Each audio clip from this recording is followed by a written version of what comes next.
In this class, we look at how we can change mindsets by changing the beliefs about ourselves.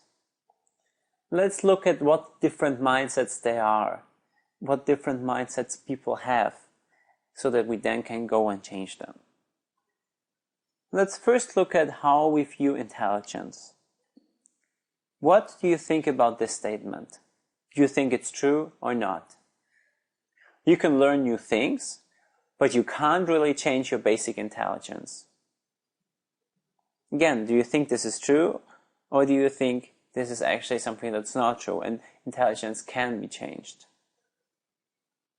If you think intelligence is fixed, then it most certainly is. It will be fixed for you.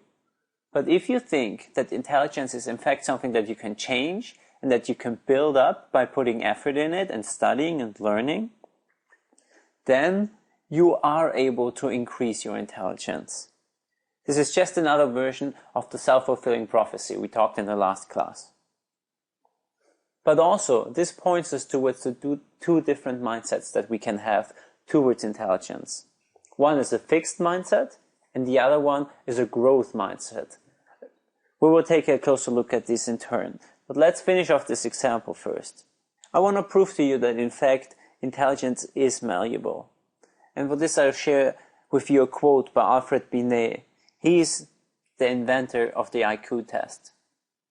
He said back then in the 1920s, when he invented the IQ test, that a few modern philosophers assert that an individual's intelligence is a fixed quantity, a quantity which cannot be increased.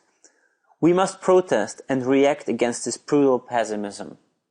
And then he continues, with practice, training, and above all, method, we manage to increase our attention, our memory, our judgment, and literally to become more intelligent than we were before.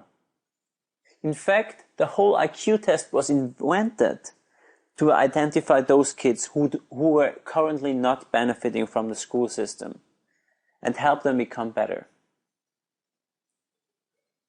Or let's take another look at something that most of us think of as something that's given to us by birth that we either can or cannot do. Drawing. Some people seem to naturally draw well, others seem to draw poorly. So what about drawing skills? Can you draw? Do you think you could ever draw like this? As it turns out, drawing is not a magical ability that only very few of us have, and that is given to us by birth.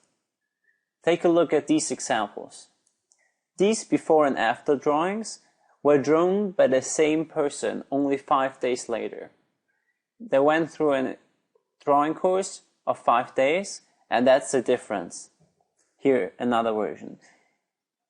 Just think about this for a second.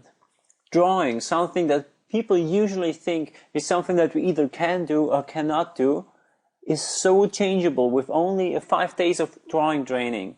This is the difference that it makes. That's incredible. But it's not only me and science who say that, but also one of the most famous painters of all time, Vincent van Gogh. He said, if you hear a voice within you say, you cannot paint, then by all means paint and the voice will be silenced. He already knew what psychologists had to find out 100 years later. These two examples, intelligence and our artistic ability, lead us to an overall understanding of that there are two different mindsets to look at things. You can easily replace intelligence or artistic ability by musicality, creativity, the athletic type, or maybe some business understanding, some intuition. All these things can be looked at from two different angles, with a fixed or with a growth mindset. These two mindsets are underlying belief that we have about our qualities and even about our personalities. Let's look at the fixed mindset first. If you have a fixed mindset towards something, you believe that the qualities you have are carved in stone. Success is not about learning, but about showing talent. What you do is about winning, and not about developing and learning. People with growth mindset, on the other side, see their qualities as things that they can develop through much dedication and through effort. They believe that with experience, effort, and engagement, people can grow.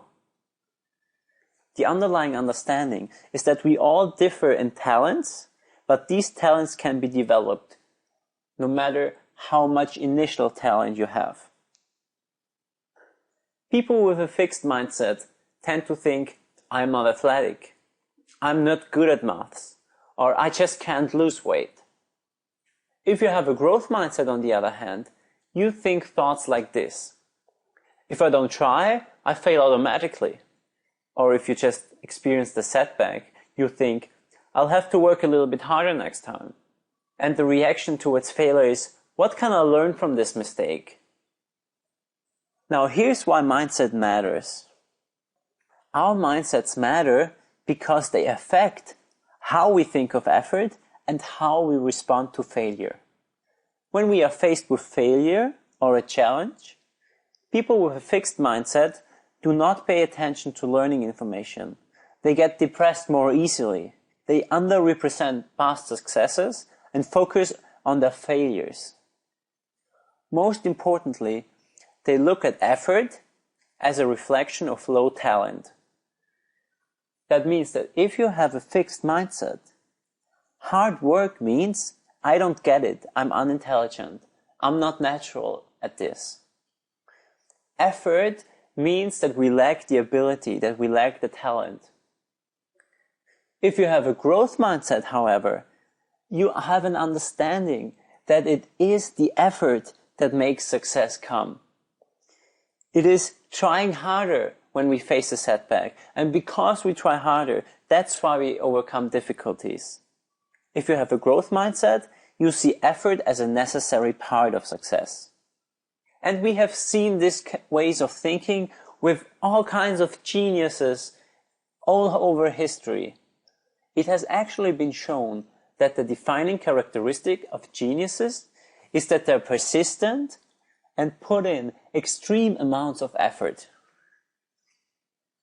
People who are geniuses, or people who simply have a growth mindset, understand that it's all about learning and becoming better. Failure means we have to try new things. Failure means we have to put in more effort. So whereas the fixed mindset holds you back, the growth mindset propels you forward. Again, we can see how our own mindsets become self-fulfilling prophecies. And because it makes such a huge difference, I invite you to take this time out here with me.